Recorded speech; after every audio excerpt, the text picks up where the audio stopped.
পটল খেতে যারা ভালোবাসে তাদের কিন্তু এই রেসিপিটা দুর্দান্ত লাগবে। একবার কিন্তু অবশ্যই ট্রাই করতে হবে।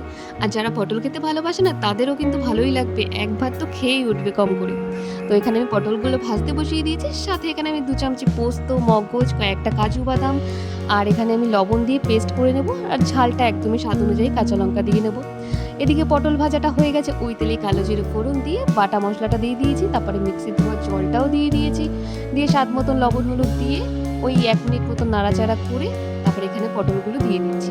পটলগুলো দিয়ে এখানে আমি ১.৫ থেকে ২ মিনিট মতন একটু ভাজা, ভাজা করে নিয়েছি। তারপরে সামান্য কিছুটা জল দিয়ে এখানে আমি পটলটাকে ঢেকে দেবো। এই রেসিপিটা কিন্তু একবার ট্রাই করবেন, খেতে দারুণ হয়। মিনিট ২ পর ঢাকাটা তুলে এবার আরও কিছুক্ষণ নাড়িয়ে নিচ্ছি।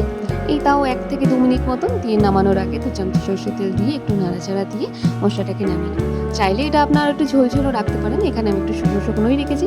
তো রেসিপিটা কেমন লাগলো অবশ্যই জানাবেন আর একবার অবশ্যই ট্রাই করবেন।